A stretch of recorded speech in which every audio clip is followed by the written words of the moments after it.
Muito bom dia a todos e todas. Mais uma vez, aqui é o professor Brandão, do nosso canal Professor Brandão. As alunas, aos alunos, as estudantes, os estudantes do nosso ensino médio, do terceiro ano, minha satisfação, meu forte abraço nessa manhã, mais uma vez, ensolarada, com algumas nuvens e calorenta. Vamos dar início aqui a mais um encontro, a mais uma aula da nossa disciplina de filosofia. No dia de hoje, a gente vai trabalhar de imediato com o nosso PET 5. Vou abrir aqui para vocês verem, aqui. Então, volume 5 aqui do nosso plano de estudos tutorados, Governo do Estado de Minas Gerais, da Secretaria de Estado de Educação. Esse volume do PET 5 eu gostei, né? Eu fiz algumas observações que eu já encaminhei aí para a Secretaria de Educação, mas eu gostei bastante. Vou aumentar aqui para que vocês possam visualizar. Eu gostei bastante aqui nos assuntos e nos temas dedicados à nossa disciplina, porque são assuntos e temas que fazem parte das diretrizes curriculares, dos parâmetros de diretrizes curriculares do MEC, e também são temas e assuntos que fazem parte do nosso currículo básico comum do Estado de Minas Gerais, né, do CBC, aqui na área de filosofia. Mais uma vez, o calor está aqui nos perturbando neste domingo.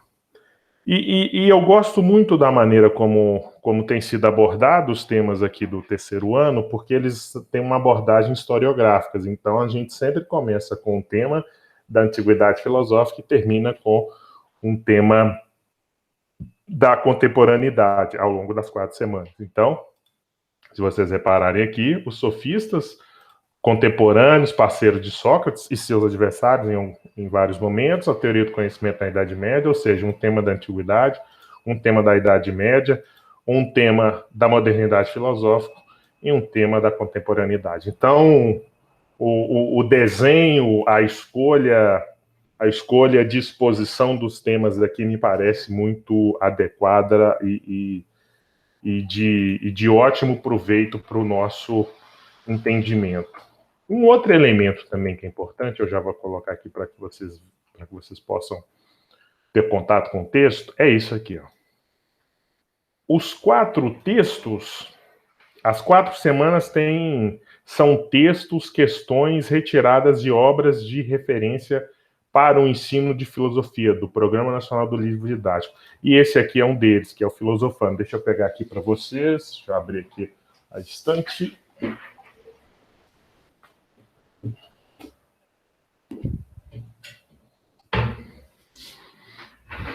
Eu deveria estar sentado, eu deveria ter pego eles antes, né? Aqui, ó. Vou botar aqui na câmera.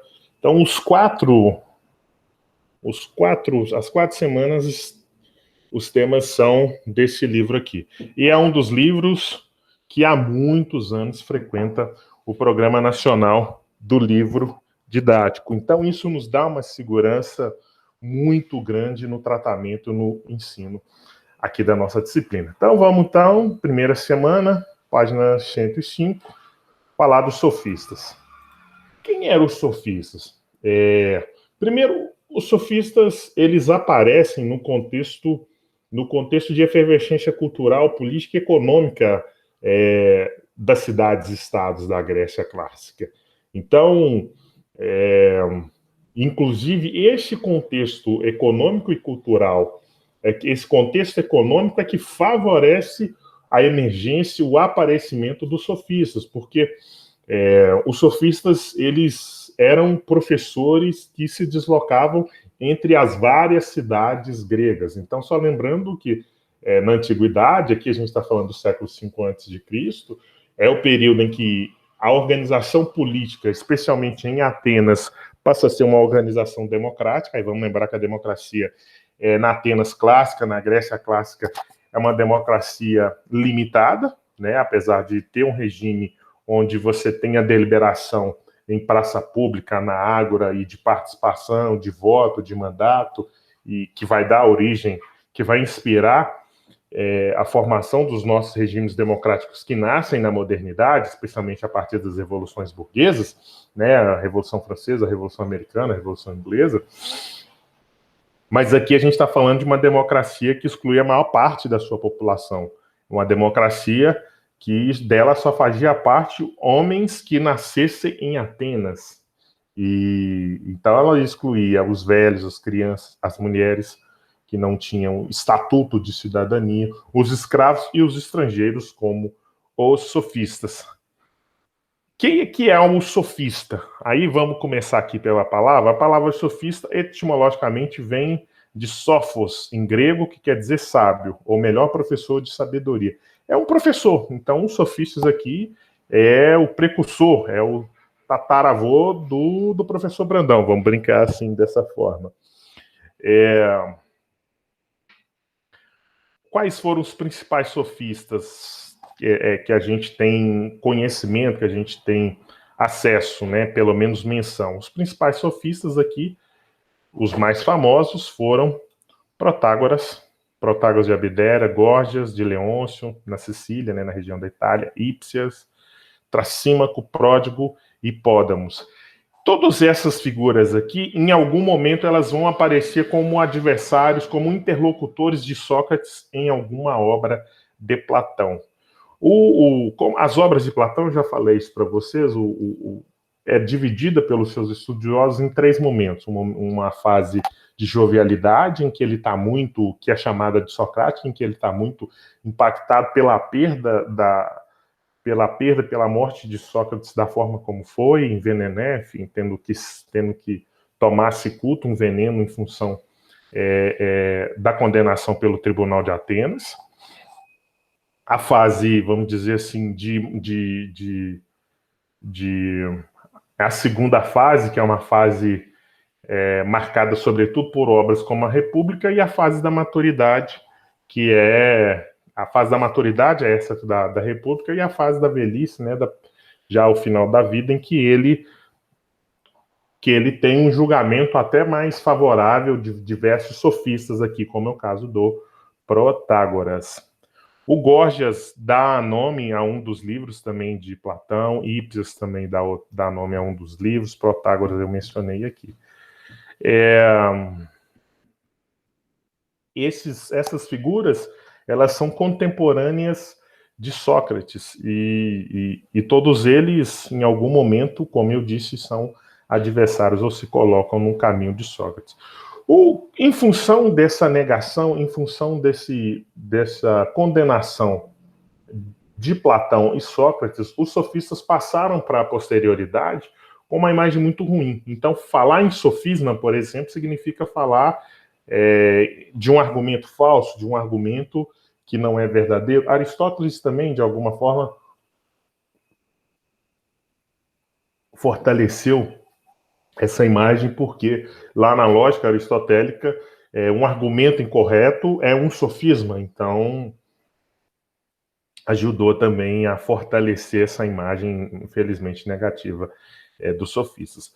No século XIX, o filósofo Hegel recupera, né, faz uma releitura dos filósofos da antiguidade, especialmente os chamados ditos pré-socráticos, né? O Sócrates passou a ser uma figura tão importante que os filósofos que o antecedem são chamados de pré-socráticos. E os sofistas estão nesse mesmo processo de Sócrates, ou seja, são os filósofos que vão operar essa mudança de rota, de interesse no pensamento e na filosofia grega. Até o século V, do nascimento da filosofia com Tales, até o século V você tem aqui um interesse, sobretudo, nas questões físicas, nas questões da natureza. Então, esses filósofos, eles, digamos, seriam mais físicos do que filósofos, porque eles estão interessados em responder como as coisas no mundo existem. E eles vão apontar sempre a essência das coisas que existem no mundo como sendo um elemento físico, a água, o ar, o fogo, os átomos, como é o caso de Demócrito. E os sofistas fazem parte desse processo que vai ajudar a colocar a filosofia a pensar as questões humanas. Quais são as questões humanas que os sofistas nos ajudaram a pensar?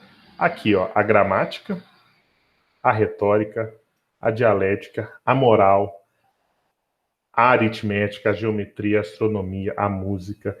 Eles estruturaram um currículo, né? Hoje, nas escolas, a gente tem 12, 13 disciplinas, e essa ideia de um currículo vem aqui da prática de ensino dos sofistas. Então, os sofistas eram professores de classe média estrangeiros que circulavam entre as cidades-estados da Grécia Antiga, vendendo seus ensinamentos, ou seja, principalmente Atenas, em que os filhos da nobreza participavam do debate público, disputavam cargos no espaço público, então era importante que esses filhos da nobreza, que esses partícipes do processo público pudessem estar melhor preparados para ocupar ou para falar na cena pública. Então, os sofistas passam a oferecer os seus ensinamentos, a sua capacidade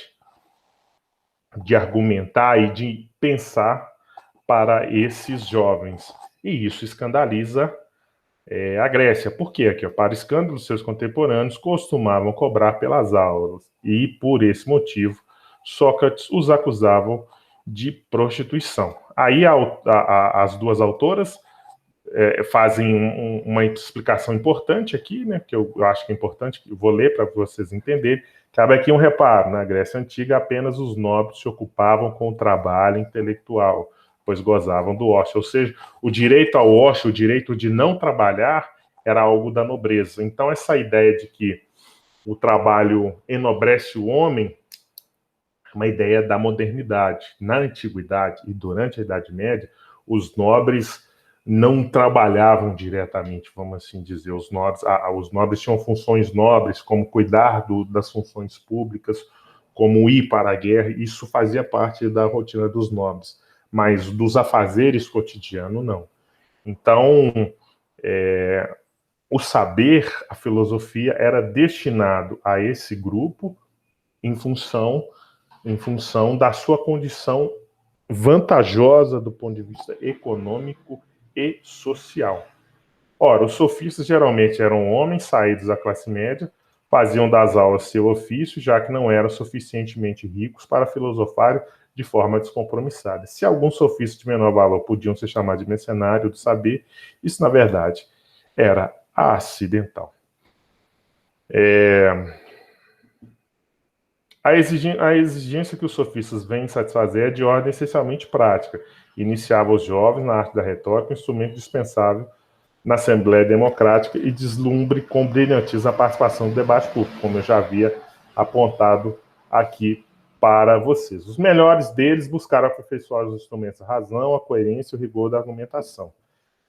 Porque não basta dizer o que se considera verdadeiro, é preciso demonstrar pelo raciocínio. Pode-se dizer que aí encontra o embrião da lógica mais tarde desenvolvido por Aristóteles. Eles têm uma importância muito grande. E o texto da Lúcia Aranha e da Maria Lúcia Martins fecha aqui com uma citação clássica do Protágoras, né, a ideia do homem medida de todas as coisas.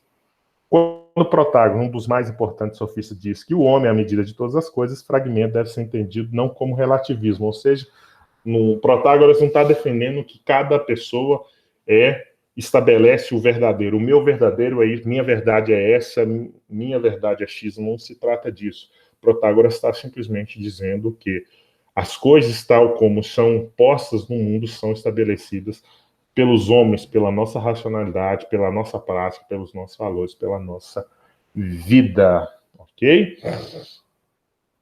Vamos aqui, então, para as atividades da página 107. São duas atividades apenas. Vamos ver aqui, então. Atividade 1. Na Grécia Antiga, tinha que ter uma maiúscula aqui, principalmente na cidade de Atenas, no século V, desenvolveu-se uma corrente de pensadores conhecidas como sofistas. Tidos como sábios, eram pagos para ensinar aos jovens, principalmente a arte da argumentação. Abaixo, está chamando a nossa atenção aqui. Considere, está em caixa alta. Vejamos. Considere as informações sobre a importância que a arte, que essa arte, né?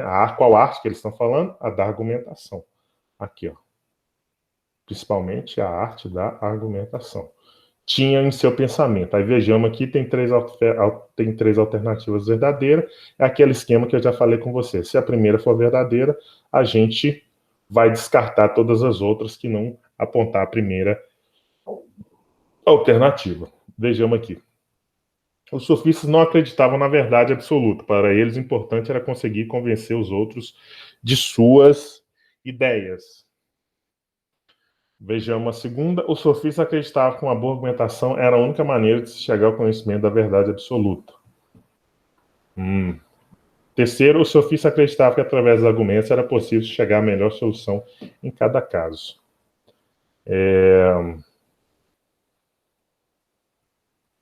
Os sofistas acreditavam que uma boa argumentação era a única maneira de chegar ao conhecimento da verdade absoluta. Isso aqui está errado.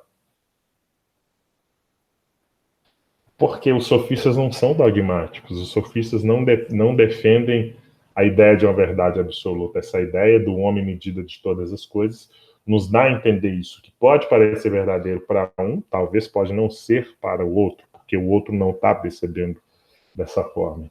Então,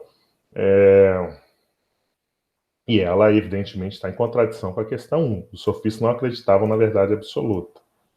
Ou seja, ou os sofistas não acreditavam na verdade absoluta, ou os sofistas acreditavam que era possível chegar ao conhecimento da verdade absoluta.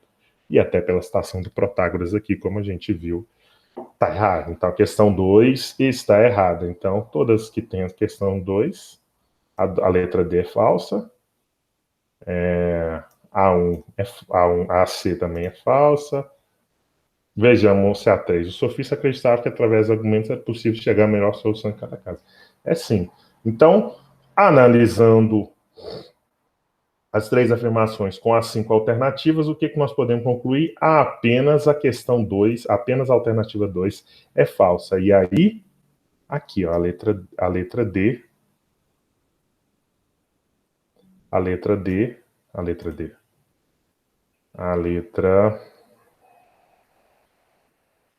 E é a alternativa correta. Apenas a alternativa 2 é falsa. Essa questão, ela foi bem formulada, ela pode nos confundir, mas espero que vocês tenham percebido. Nós fizemos a análise aqui, e das 3 questões que nós analisamos, das 3 alternativas, percebemos que apenas a alternativa 2 é falsa. Então, o que a gente marca aqui? A gente marca a letra E, porque apenas a 2 é falsa. Vamos lá, mais uma vez, a segunda questão está parecida com a primeira, o modelo, né? Então, vejamos só. O homem é a medida de todas as coisas, né? Uma frase do Protágoras. Vimos em sala que um dos principais sofistas que viviam em Atenas foi Protágoras e Abdera, né? A gente não viu em sala, vimos aqui agora há pouco no texto. A quem se atribui a afirmação acima. Sobre sua correta interpretação, considere, caixa alta 2 vezes. Sobre a correta interpretação, nós devemos considerar que, aí tem 3 alternativas, vejam. Protágoras é conhecido como pai dos sofistas, uma vez que seus discípulos seguiam a sua frase citada acima. Protágoras quis dizer que aqui a verdade só é verdadeira na medida que alguém a considera como tal. Podemos dizer que Protágoras não acreditava na verdade absoluta, pois para ele as coisas só são verdadeiras para um indivíduo, que a interpreta como tal, e não de maneira coletiva para todos. As 3 questões aqui são muito condizentes com a filosofia de Protágoras, com essa ideia do homem medida de todas as coisas. Portanto, letra A, todas as alternativas são verdadeiras. É isso então, terceiro ano. Então, a gente começou bem aqui nossa primeira semana com o estudo dos sofistas. Espero que vocês tenham gostado. Eu gosto muito de falar sobre os sofistas, porque são contemporâneos de Sócrates, são figuras muito interessantes, que propuseram temas e questões relevantes para a história da filosofia. Forte abraço e até o nosso próximo encontro.